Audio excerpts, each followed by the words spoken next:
Give me the headlines, presented by Hyundai. Oh, yeah. It's time for Give Me the Headlines, presented by Hyundai. We say it twice around here, I guess, Chris, all right? Yep. Browns knock off the Bengals 37-34. OBJ out for the season, torn ACL. I know. Kings of Ohio is what I'm saying here. I want to say Kings of Ohio, but the future is fun. That's my headline, okay? That's a headline and a byline. It is. I guess so.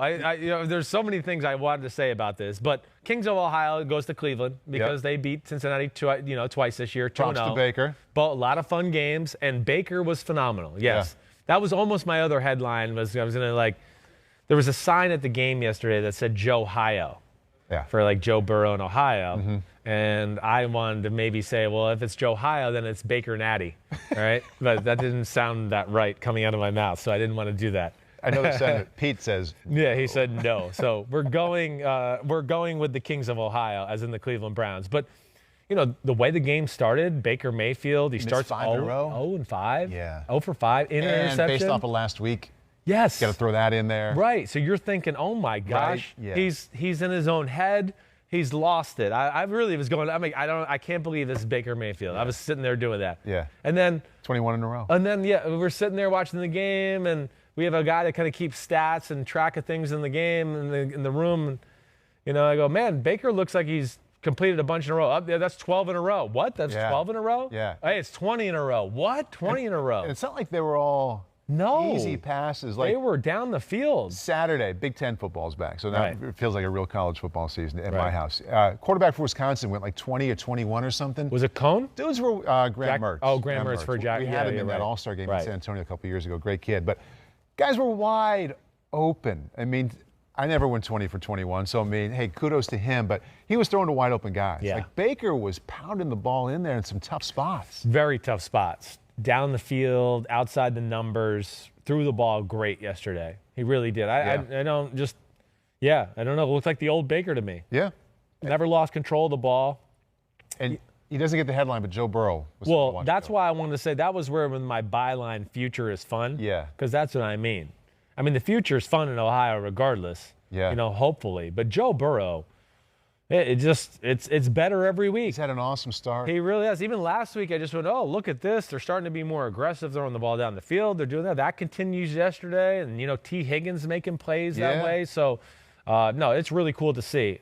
Joe Burrow is one of my favorite players already in football just because of the way, he handles himself. There's something cool about him. Looks great. Yeah. It's a little bit like last year. It's in a different package with the way he plays. But as the season went on and the Cardinals weren't really going to be a player, it was like, hey, the number one pick is pretty good. He is, Let's watch him a little bit. It's the same thing now. The Bengals aren't a great team, but, man, Joe Burrow is fun to watch. He is. He definitely is. They got their guy for sure. Saints beat the Panthers 27-24. Don't forget, they're still missing their best player. And that's what I mean by the New Orleans Saints and, no Michael Thomas. So, people, I think, are a little like, oh, 27-24. Hey, Carolina's better than we all want to give them credit for. They got weapons on the offensive side of the ball. Don't forget that Bridgewater and Joe Brady, came from New Orleans, so they had a little beat on the defense there that way. But either way, I still like a lot of the things you saw from the Saints. The Saints offense, I think, has got it rolling once again. Whatever way they want. And, Michael Thomas is not back, but Breeze was good. The run game, every week we've seen them been able to feature different receivers. And that's been a work in progress. Emmanuel Sanders out of COVID-19 and of course, Michael Thomas with the injury. But I'm a little concerned still with their defense and some of the big plays they let up. I am. They seem to mess up 2 or 3 coverages every week. They have moments of where they're physically dominant and you just go, oh, they got it. Carolina's not going to be able to move the ball. And then all of a sudden they just keep going down the field. But I'm still a believer in the Saints. 4-2? They're 4-2. And like the Bucs, I look at them to be the potential team that's the most well-rounded, one of the most well-rounded teams in football. Again, how could, Seattle's all about one guy in the offense. Right. Green Bay, I still have issues that I worry about them as a team a little bit here and there. But I think New Orleans and Tampa are the ones I see the most potential greatness for, I guess. And I think I remember correctly, you said early in the show that you think Tampa's the most complete team in the NFC. I do. I do. New Orleans the closest to I probably maybe? think I'd go number 2. Yeah, I think I would go number 2, New Orleans. Yeah, as that next team there. You know, I think they'll figure out the defensive issues they got. And then when Michael Thomas is back, Yeah. I think that's going to be a big difference for their football team. Ugly game to the AFC East. Bills beat the Jets 18-10. Oh, baby, that's just what the doctor ordered. We lost 2 games to the Chiefs and the Titans. Man, we need a cupcake, and we need it to be green. Oh, the New York Jets. They're here. Ay, ay, ay. I mean, ugly game. That's 3 games in a row for the Bills. Not No. Well, good. the Bills, they're not the Titans or the Chiefs. They're not.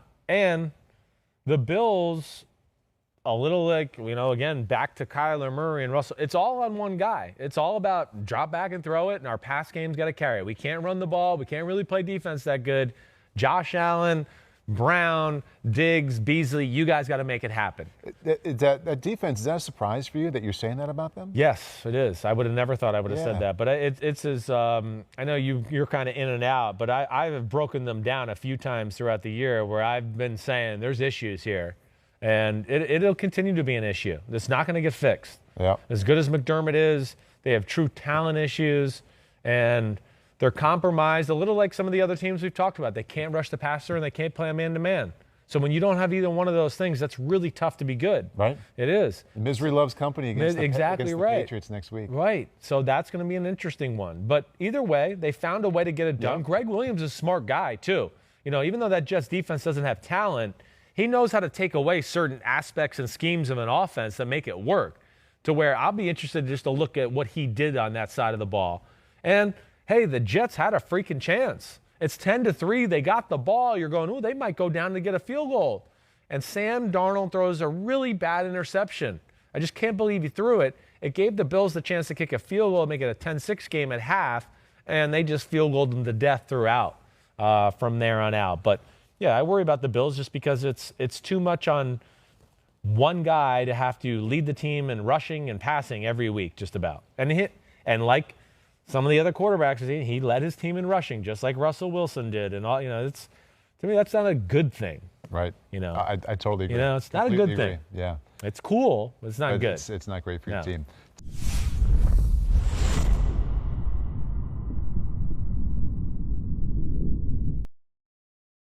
Hi, I'm Mike Tirico, and thanks for watching.